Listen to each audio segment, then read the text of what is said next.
రాజకీయం పేరు చెప్పి రాజకీయ పార్టీల ముసుగులో బండ బూతులు తిట్టుకుంటున్నారు ఈరోజు.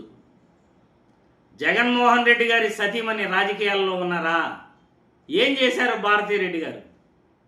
పోనీ పవన్ కళ్యాణ్ గారి సతీమణి వాళ్ళ కుటుంబ సభ్యులు రాజకీయాల్లో ఉన్నారా? పవన్ కళ్యాణ్ గారి కుటుంబ సభ్యులు ఆడవాళ్ళు ఏం చేశారు మిమ్మల్ని?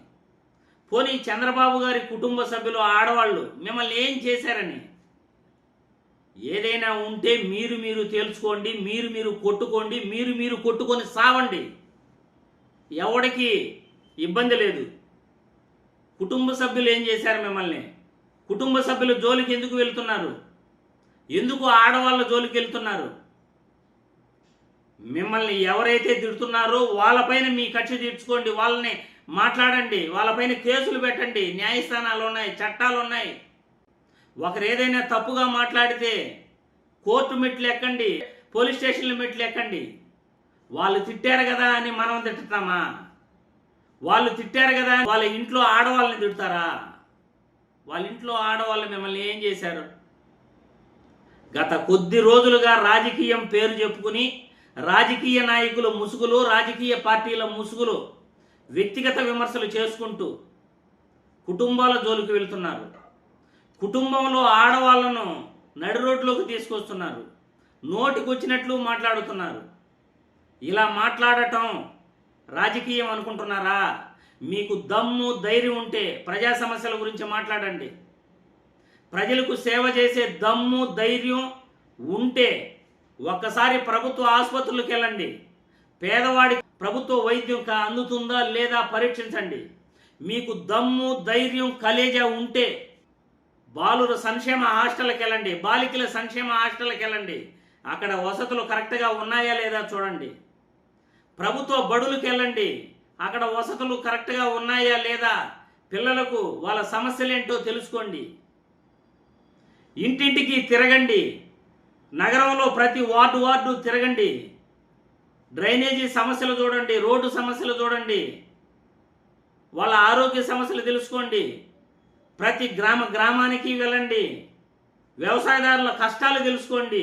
మీకు దమ్ము ధైర్యం ఉంటే సబ్జెక్టు గురించి మాట్లాడండి. ఎవడైనా సరే ఈ రాష్ట్రంలో సబ్జెక్టు గురించి మాట్లాడే దమ్ము ధైర్యం ఏ రాజకీయ పార్టీకి లేదు. కానీ వ్యక్తిగత విమర్శలు చేసుకుంటూ మేము పుడింగులము అని ఒక్కొక్కరు ఇష్టానుసారం వాళ్ళ కుటుంబ సభ్యుల్ని, వాళ్ళ కుటుంబంలో ఆడవాళ్ళని నడు రోడ్లోకి తీసుకొచ్చి ఇష్టం వచ్చినట్లు మాట్లాడుతున్నారు. ప్రెస్ మీట్లకు వెళ్ళటం, ప్రెస్ మీట్లలో ఆడవాళ్ళని తిట్టడం, నోటికొచ్చినట్లు మాట్లాడటం, ఛాలెంజ్లు చేయటం, చిటికేయటం, ఇదేనా మీ దమ్ము ధైర్యం? ప్రజా సమస్యల గురించి ప్రస్తావించలేరు. చదువు రాదు మీకు. ఓ అంటే నా అనేదానికి కూడా అక్షరం కూడా మీకు తెలీదు. ప్రజా సమస్యలు ఎలా ఉంటాయో తెలీదు. రాజకీయం ఎలా చేయాలో తెలీదు. కానీ నేను ఒకరిని తిడితే మా నాయకుడి దృష్టిలో నేను హీరో అయిపోతా.